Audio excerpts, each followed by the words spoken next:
के मार। इसके बाद अबशालोम ने रथ और घोड़े और अपने आगे आगे दौड़ने वाले 50 मनुष्य रख लिए।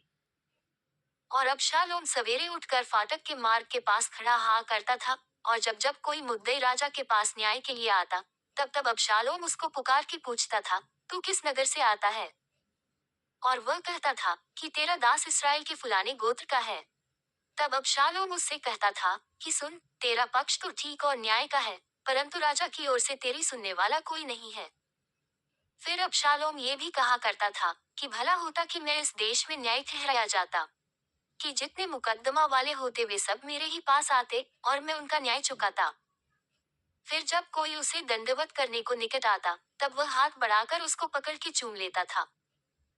और जितने इजरायली राजा के पास अपना मुकद्दमा तय करने को आते, उन सबों से अबशालोम ऐसा ही व्यवहार किया करता था। इस प्रकार अबशालोम ने इजरायली मनुष्यों के मन को हर लिया। 4 वर्ष के बीतने पर अबशालोम ने राजा से कहा, मुझे हेब्रोन जाकर अपनी उस मन्नत को पूरी करने दे जो मैंने यहोवा की मानी है। तेरा दास तो जब आराम के गशूर में रहता था, तब ये कहकर यहोवा की मन्नत मानी कि यदि यहोवा मुझे सचमुच यरूशलेम को लौटा ले जाए, तो मैं यहोवा की उपासना करूंगा। राजा ने उससे कहा, कुशल क्षेम से जा, और वह चलकर हेब्रोन को गया। तब अबशालोम ने इसराइल के समस्त गोत्रों में ये कहने के लिए भेदिए भेजे कि जब नरसिंगे का शब्द तुमको सुन पड़े, तब कहना कि अबशालोम हेब्रोन में राजा हुआ। और अबशालोम के संग 200 नेवतहारी यरूशलेम से गए, वे सीधे मन से उसका भेद बिना जाने गए। फिर जब अबशालोम का यज्ञ हुआ, तब उसने गिलोवासी अहीतोपेल को, जो दाऊद का मंत्री था, बुलवा भेजा कि वह अपने नगर गिलो से आए। और राजद्रोह की गोष्ठी ने बल पकड़ा, क्योंकि अबशालोम के पक्ष के लोग बराबर बढ़ते गए। तब किसी ने दाऊद के पास जाकर यह समाचार दिया कि इजरायली मनुष्यों के मन अबशालोम की ओर हो गए हैं। तब दाऊद ने अपने सब कर्मचारियों से जो यरूशलेम में उसके संग थे कहा, आओ, हम भाग चलें, नहीं तो हम में से कोई भी अबशालोम से न बचेगा। इसलिए फुती करते चले चलो, ऐसा न हो कि वह फुती करके हमें आ घिरे और हमारी हानि करे और इस नगर को तलवार से मार ले। राजा के कर्मचारियों ने उससे कहा, जैसा हमारे प्रभु राजा को अच्छा जान पड़े, वैसा ही करने के लिए तेरे दास तैयार हैं। तब राजा निकल गया, और उसके पीछे उसका समस्त घराना निकला।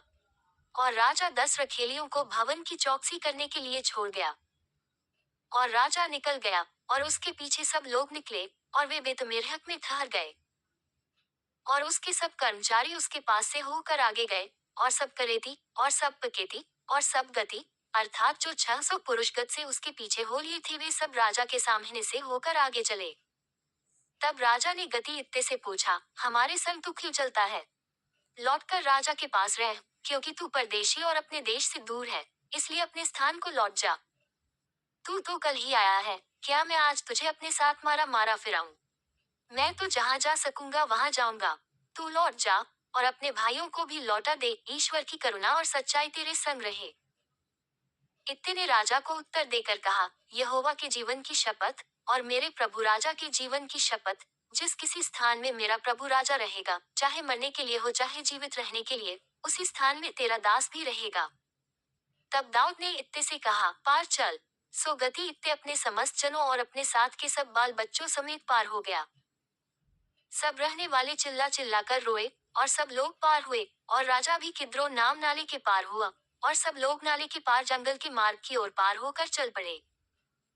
तब क्या देखने में आया कि सादोक भी और उसके संग सब लेवीय परमेश्वर की वाचा का संदूक उठाए हुए हैं, और उन्होंने परमेश्वर के संदूक को धर दिया। तब एब्यातार चढ़ा, और जब तक सब लोग नगर से न निकले तब तक वही रहा। तब राजा ने सादोक से कहा, परमेश्वर के संदूक को नगर में लौटा ले जा। यदि यहोवा के अनुग्रह की दृष्टि मुझ पर हो, तो वह मुझे लौटाकर उसको और अपने वासस्थान को भी दिखाएगा। परंतु यदि वह मुझसे ऐसा कहे कि मैं तुझसे प्रसन्न नहीं, तो अभी मैं हाजिर हूँ, जैसा उसको भाए वैसा ही वह मेरे साथ बर्ताव करे। फिर राजा ने सादोक याजक से कहा, क्या तू दशी नहीं है? सो कुशल क्षेम से नगर में लौट जा, और तेरा पुत्र अहीमास और एब्यातार का पुत्र योनातन दोनों तुम्हारे संग लौटे। सुनो, मैं जंगल के घाट के पास तब तक ठहरा रहूंगा, जब तक तुम लोगों से मुझे हाल का समाचार न मिले। तब सादोक और एब्यातार ने परमेश्वर के संदूक को यरूशलेम में लौटा दिया, और आप वहीं रहे। तब दाऊद जलपाइयों के पहाड़ की चढ़ाई पर सिर ढांपे, नंगे पांव, रोता हुआ चढ़ने लगा, और जितने लोग उसके संग थे वे भी सिर ढांपे रोते हुए चढ़ गए।